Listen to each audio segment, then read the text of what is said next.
Michael Reagan has created a jamming mechanism. He's jammed everything, demanding his favorite scene some more.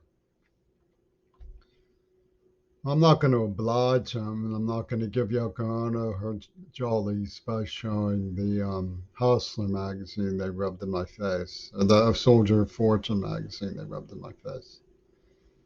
I'm not that kind of person. They've ignored that I was implanted with a neuroplasm and slaughteringly tortured. They jammed it up again. And the reason is because the Jews want to hear recounted how they planted speed on me. I remember three incidents involving diet pills. One was Greg Denham giving me some over the counter diet pills and telling me to go scam somebody or he would beat me up. And I was really scared and crying, and I wouldn't do it. I pretended that I did, and brought some money of my own. And he said, "Boy, are you ever not going to cut it in this world?" And him and Wrecker were talking really um, professionally about the merits of the pussy ball's hireability. And, I never was really granted a job. I was given one job where Wadmaker went to synagogue and they pushed my hands into boiling water. So no time, no time. Push my hand in boiling hot water. And I reminded myself of Sean, kid who used to come into school and lie because he was terrified of something. And like when Ryback planted some speed on me, some diet pills on me, I told him I was going to go cut the grass.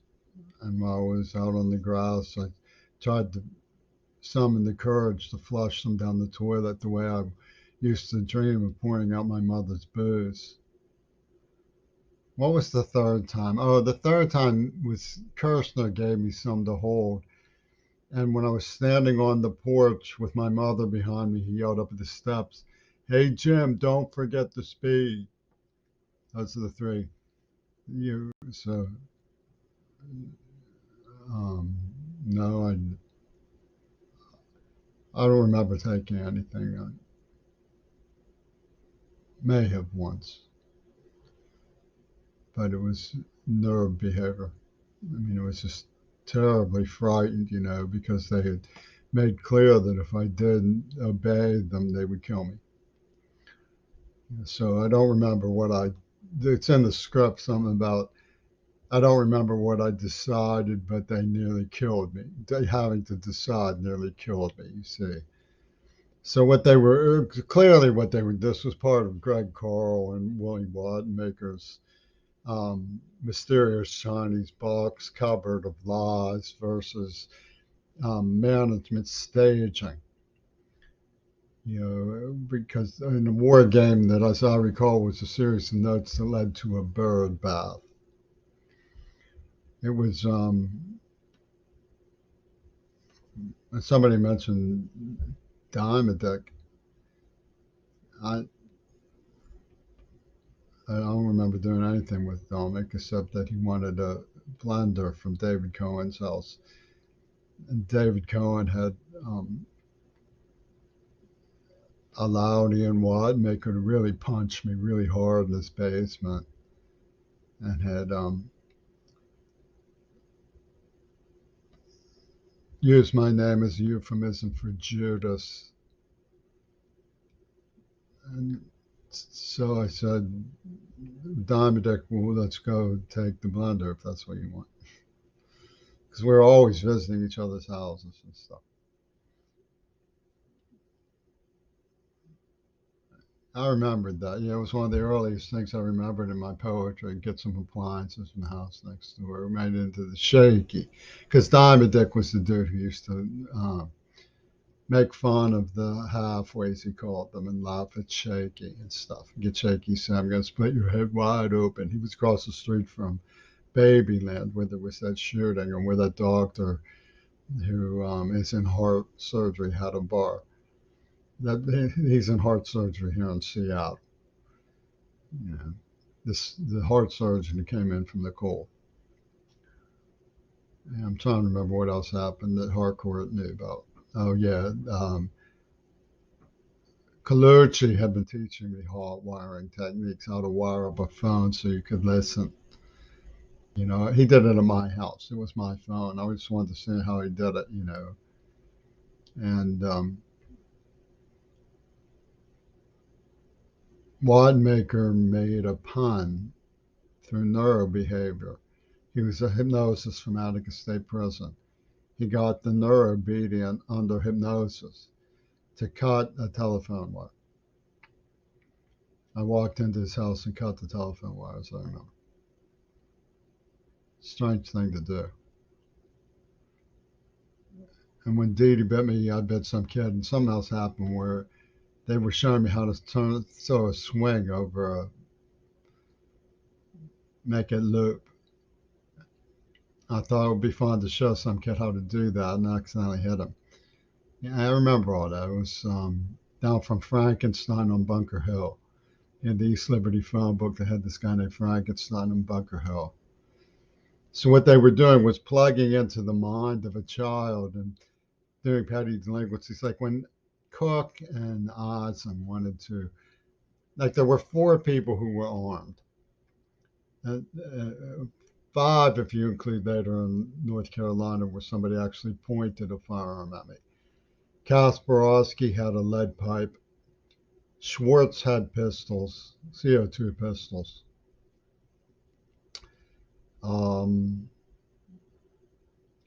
Cartieri, who slaughteringly attacked me, used a weapon on Dean Tierno.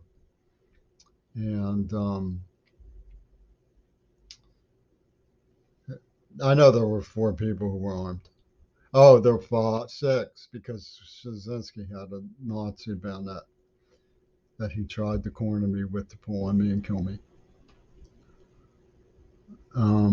So this was all stuff from West Side Story stuff, you know, that they had all mapped out with their Hollywood planning.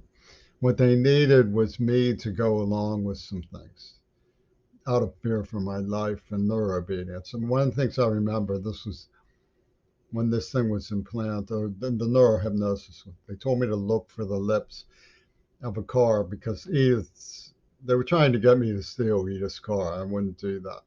It was always set on, but they said the lips, and it was a metaphor for because it was all about virginity. You know, the dog just sees the lips, he can tell if she's been lost to virginity. So they had this car that I would walk home past that you could see that had lips. And I would feel my eyes involuntarily going towards them. And that's the key to the mind control element was I would recall trying to fight not to have my eyes look at the lips. I was involuntarily being drawn to look at the lips. And they had planted the power of suggestion to tell Kasparowski that you saw a car that had lips, and I never did. I couldn't I was too afraid. I bought a car instead and gave it to them. So you don't have to steal a car. But Eisen and Cook called me up and said, this lady's out of town. Do you want to break into her house for fun? And so we went into her house and ran around for a little while and then left. And there were grain stamps involved, which is why they murdered Shannon Harps, believe it or not, because um,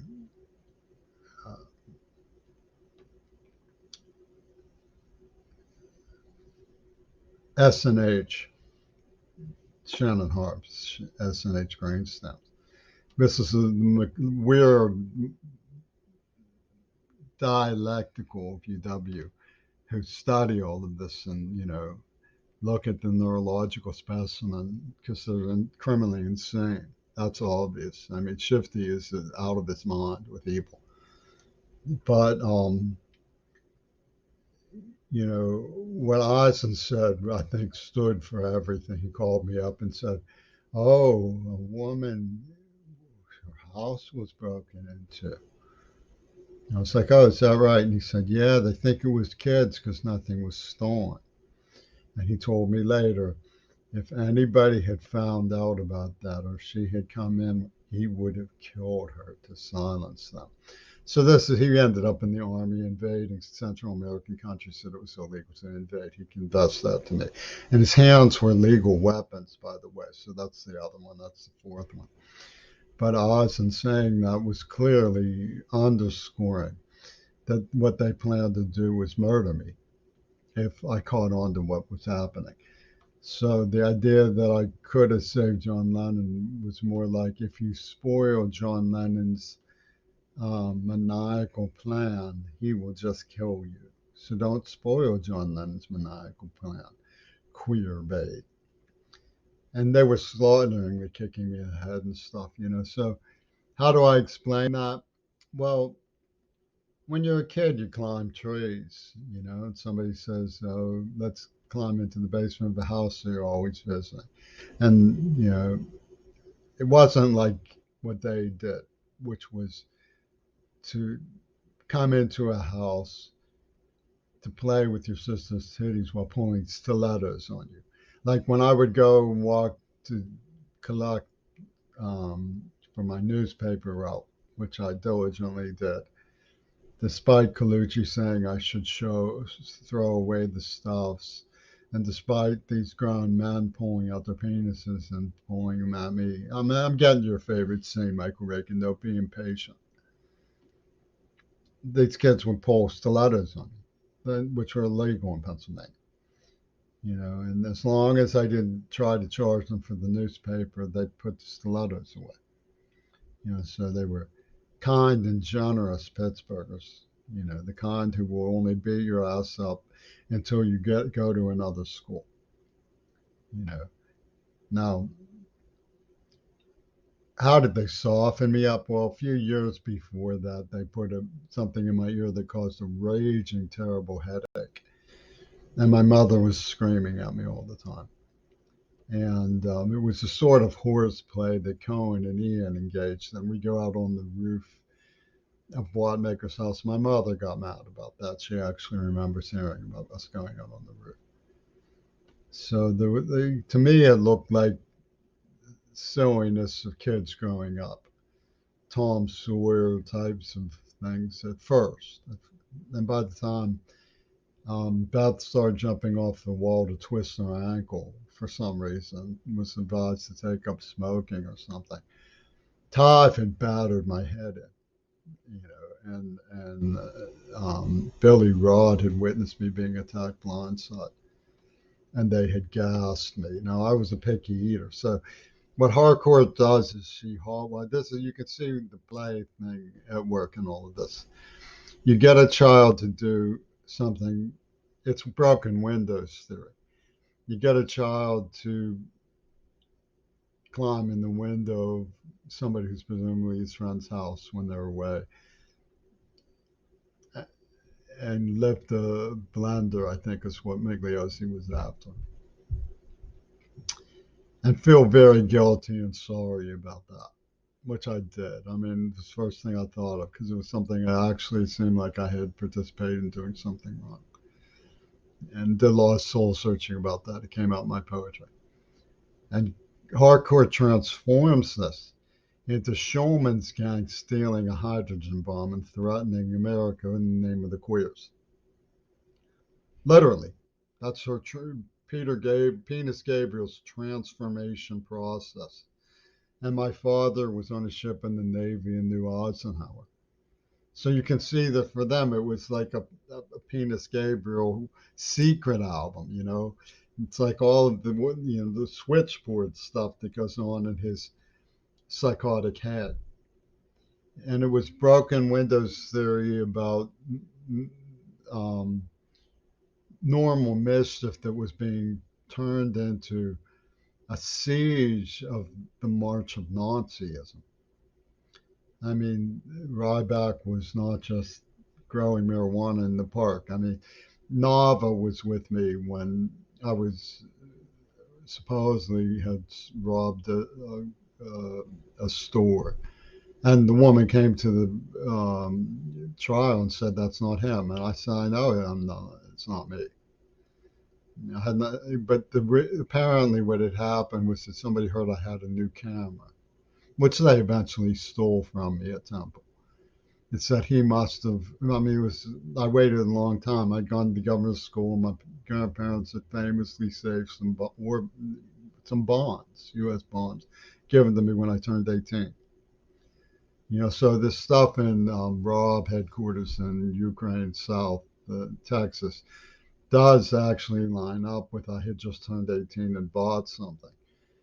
And so they said I robbed somebody with a gun. What did I rob with a gun? I bought the OM1 camera, which they stole from me. You know, this with a Slicky Chops gang of Louis Salato and Lou Carl. So and what they're doing is playing broken windows theory. If you do not, pacifism is immoral, was what James Charles used to say.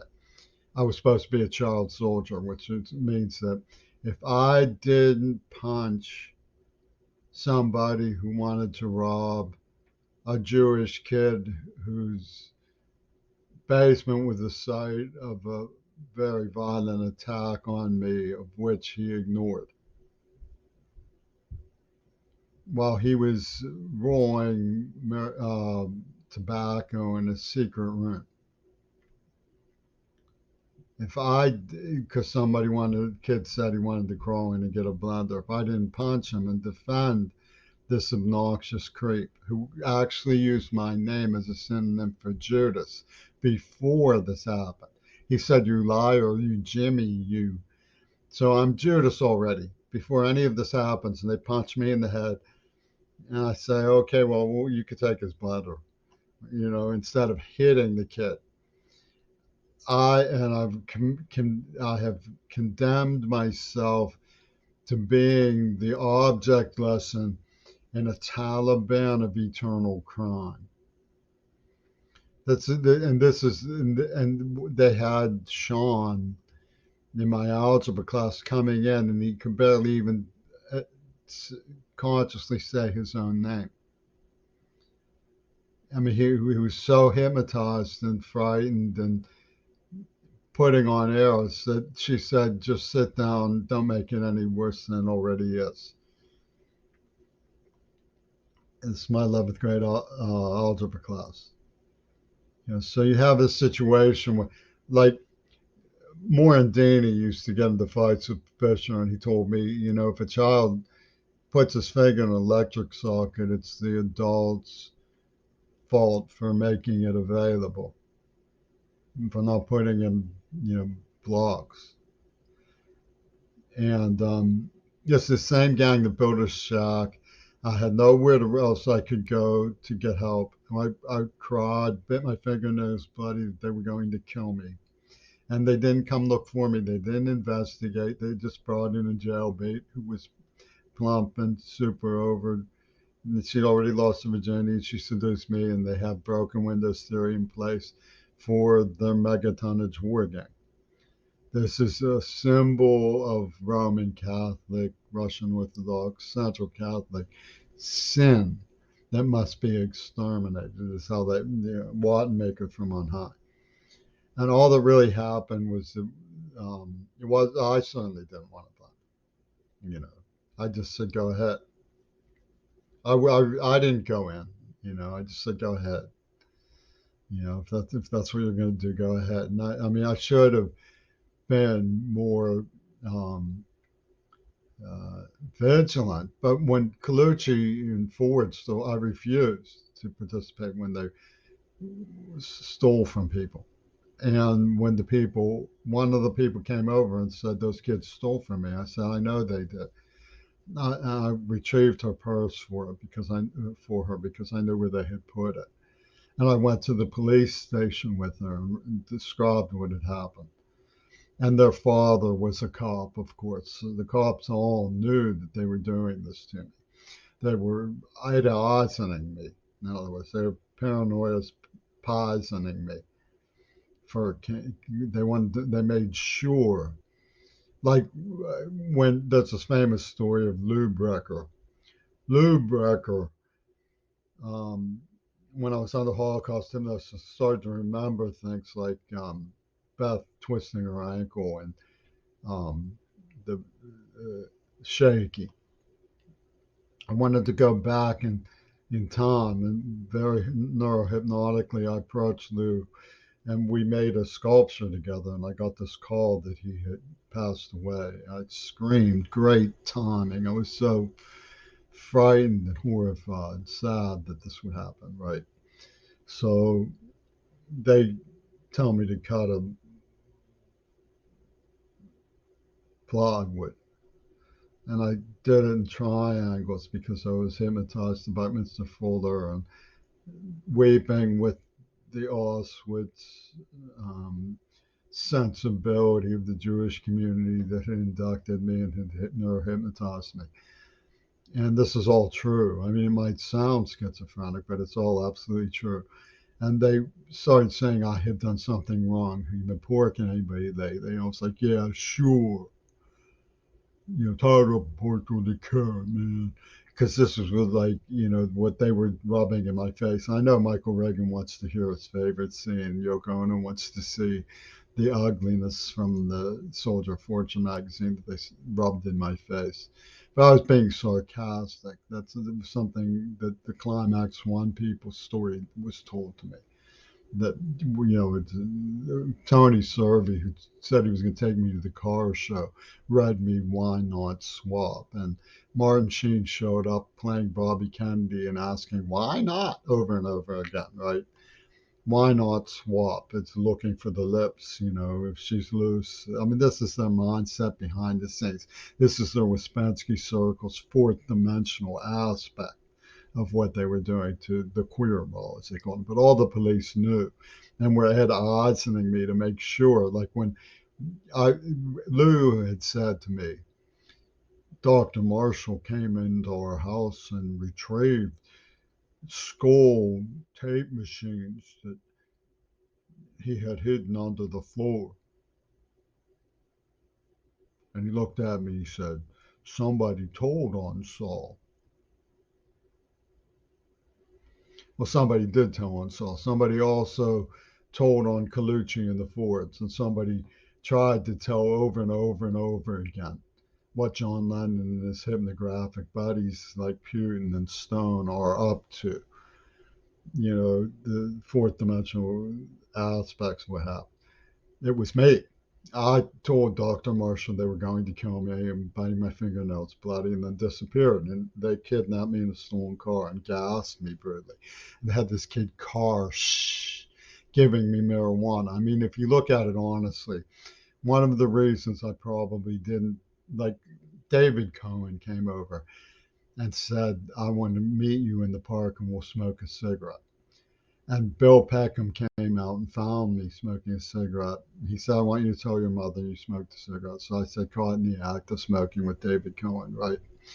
Well, Karsh got me to smoke marijuana when I was about 10 years old. Probably these were the beginnings of I was a very shy kid. I wasn't assertive, very shy about what these other people were doing. I mean, I was not a talented Columbo or Clint Eastwood who could go out and straighten everybody out.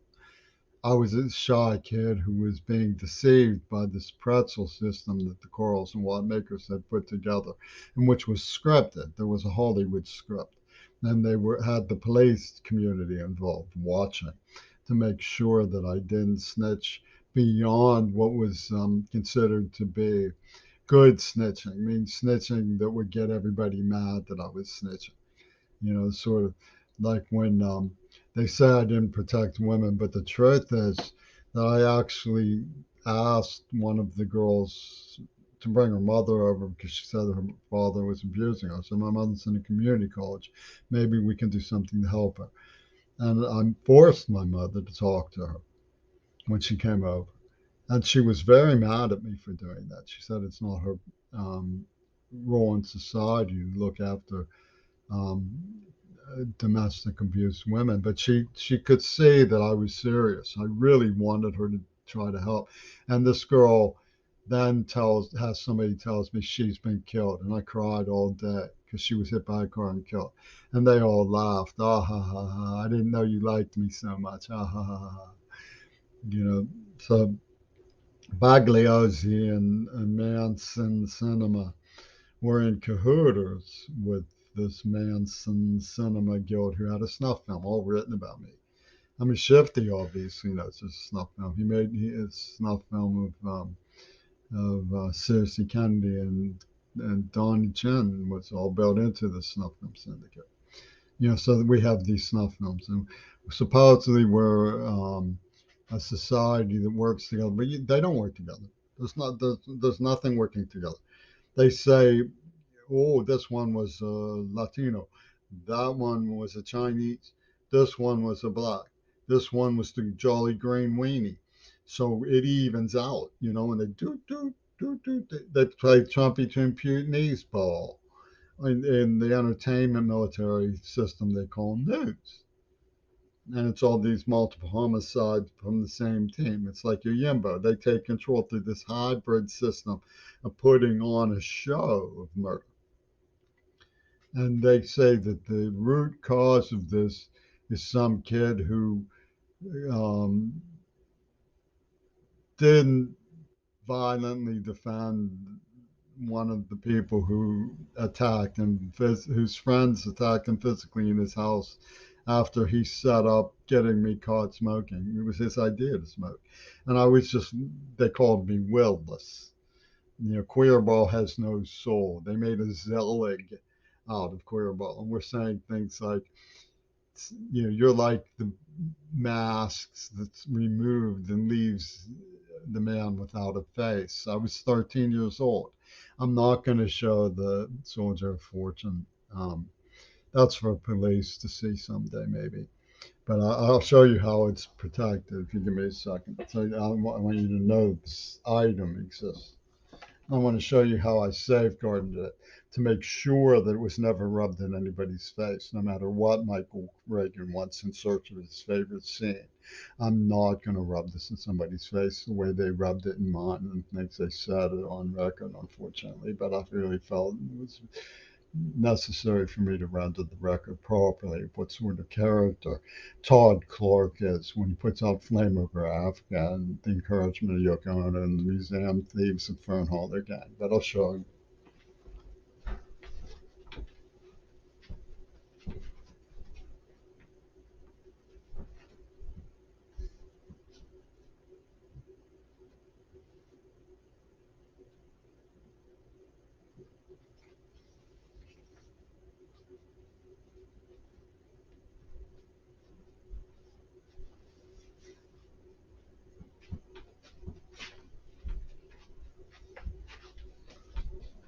Came from Chris Landis and Terry Alta, West Virginia.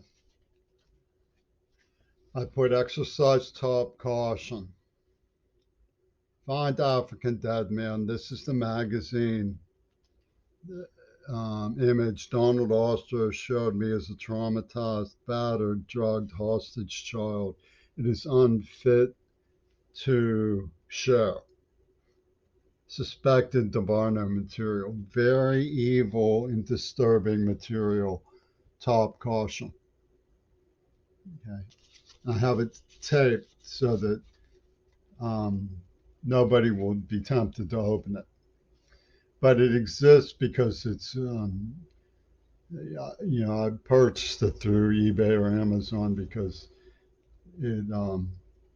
it's a metaphor for what they did. The people who did this are obviously involved in snuff films with money. No, it was the first issue, and you know how these nuts are about the first time, and they have this picture in there that I'm not going to show you. And I'm not going to gratify you, Mr. Reagan. I'm not going to tell you the details of your favorite scenes and more. I'm just going to try to explain what sort of social environment left me so listless that I would stand off when I knew that older kids were doing things that were wrong that I didn't know how to stop. I think that's the most important thing to remember is that I did go to the police. I did go to Dr. Marshall. I did try to, wasn't so much fessing up as find somebody who could help me deal with it honestly and straighten things out. And I never did find anybody. Quite to the contrary, these rabid animals continued to do it. They continued to do it. I mean, um, murdering Cersei Kennedy was King County's way of saying that they're no longer Rufus King. They are the big, brave Martin Luther King County. And it makes sense to their heads. They call it building momentum. It literally makes sense to their minds. I'm not sure how exactly. It has something to do with what Carnegie Mellon used to call relative truth. You know, it's Martin Luther King because to kill 18 children because what we want to do is so much more grave. You know that so we've catheterized our inner demon. You know, and now we will embark on a therapy session of teacherly behavior, like Flippy Tune calls one of his records teachers of the city. That's what the Ouspensky Circle play that they're doing. They're the teachers. You see how, and we're supposed to be learning from these episodes. We should be grateful to them. We should thank them. We should forgive our masters. Yeah, we should. We should be beholden to them because of their mercy and their generosity. They're teaching us to live free of fear, to embrace the emerald beyond, to drink the Kool-Aid and think how lucky we are.